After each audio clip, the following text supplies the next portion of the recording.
States have been condemned for detaining two British fishing boats in the same week the Prime Minister was heavily criticised and accused of surrendering UK fishing rights. French officials have warned that it will bar UK fishing boats from some ports and tighten customs checks on lorries. Nigel Farage has triggered a dramatic escalation in Anglo-French tensions after delivering what he described as a final warning to France over the seizure of several British fishing boats.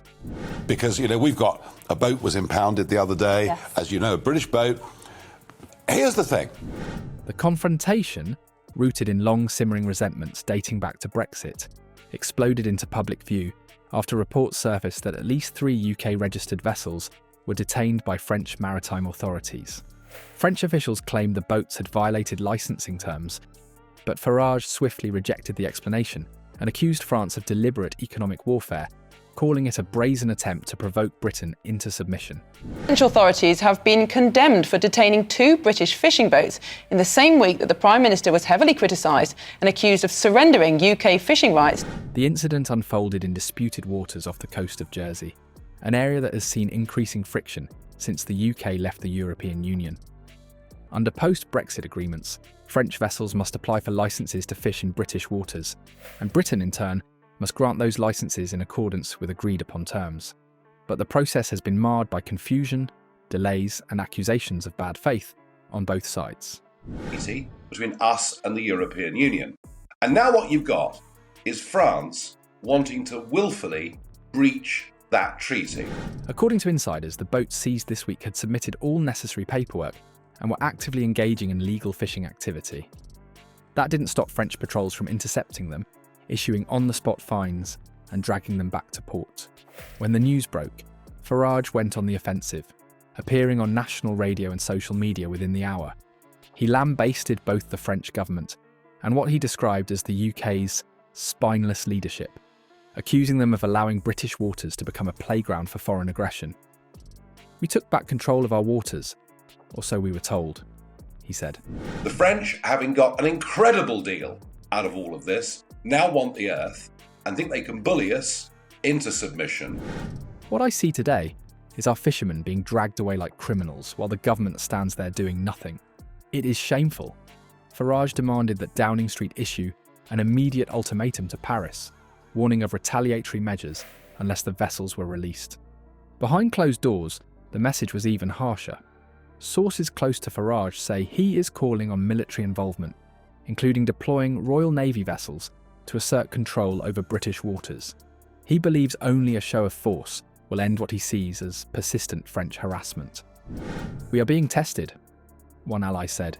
"If we back down again, we send a signal that British sovereignty is negotiable." According to leaked communications, Farage has been in contact with fishing unions across the south coast, organising protests, drafting press statements, and urging them to prepare for blockades if the government fails to act. The reaction from France has been one of stern defiance. Officials insist the seizures were conducted legally and that Britain is in violation of certain licensing clauses. French media outlets have portrayed Farage's rhetoric as reckless, accusing him of inflaming nationalist tensions for personal gain. Have been condemned for detaining two British fishing boats in the same week the Prime Minister was heavily criticised and accused of surrendering UK fishing rights. They note that fishing represents a fraction of overall UK-EU trade, but has taken on disproportionate symbolic weight, largely because of figures like Farage, who have used it as a rallying cry for post-Brexit sovereignty. Still, the situation is far from symbolic for the fishermen involved. Some have had their equipment confiscated, their catches ruined, and their licences suspended pending review. For them, this is not a political issue. It is a direct threat to their livelihood. At Westminster, the government is walking a tightrope. On one hand, it cannot afford to appear weak, especially with elections looming and Farage once again stirring the populist base. On the other hand, launching a maritime confrontation with France would have profound diplomatic and economic consequences. One senior official admitted that Farage's warning complicates everything, adding that it is difficult to negotiate behind the scenes when such incendiary statements are being broadcast in public. We actually thought with Brexit that we'd get back control of our territorial waters, and in theory we have, but in practice we haven't. Downing Street has so far issued a measured response, expressing concern over the boat seizures and requesting clarification from Paris, but stopping short of any threat or demand. The opposition has seized on the chaos, accusing the government of failing to secure a robust post-Brexit fishing deal. One MP described the current situation as the logical consequence of years of empty promises and shallow slogans. Another went further, saying that Farage and the government are two sides of the same coin, both obsessed with headlines, neither capable of delivering stability. However, this criticism has done little to calm the storm brewing on the coast. Fishing communities, already battered by rising fuel prices and shrinking quotas, now feel abandoned entirely. Some have openly declared that Farage is the only one speaking up for them. Meanwhile, protest activity is intensifying. At ports in Cornwall, Devon and Kent, trawlers are being docked in protest. Some fishermen have vowed to sail in formation across disputed waters in a symbolic act of defiance. Others have planned marches through coastal towns to draw attention to what they describe as a betrayal of Brexit. Farage, sensing momentum, has hinted at organising a national rally under the banner of Defend Our Waters. He has promised to speak in multiple port cities in the coming days, hoping to ignite a movement that echoes the energy of his early Brexit campaigns. Internationally, the fallout is spreading. A French maritime office confirmed that a patrol vessel had intercepted and seized a British trawler in the English Channel. European trade analysts are warning of renewed instability in UK-EU relations. Talks over cross-border cooperation, already fragile after years of Brexit gridlock, have now been thrown into uncertainty.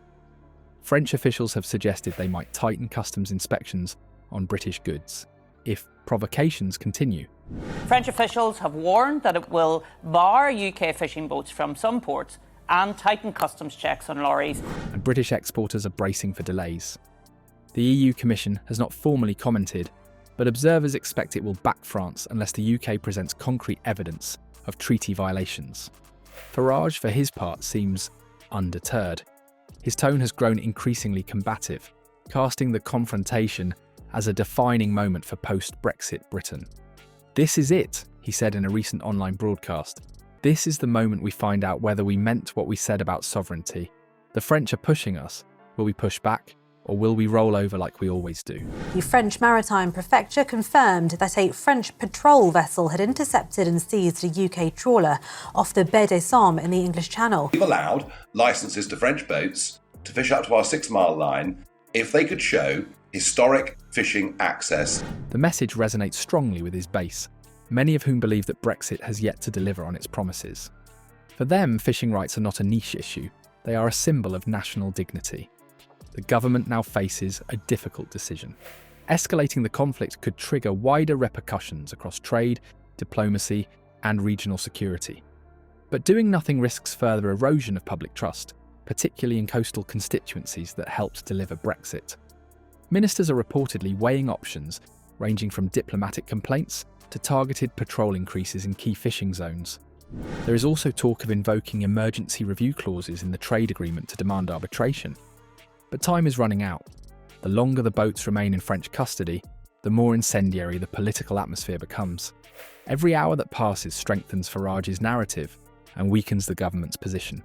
Already, social media is flooded with images of detained vessels and angry protests with hashtags like Free Our Fishermen and RFI British Waters Now trending nationwide. In the end, this may be more than just another flare-up in the long-running UK-France rivalry. It may well be a defining moment in Britain's post-Brexit era, a test not just of sovereignty, but of leadership. Farage has made his move. France has drawn a line. Now all eyes are on Downing Street, waiting to see whether the government will rise to the challenge or let yet another chapter in the fishing wars end in quiet retreat. Whatever happens next, one thing is certain.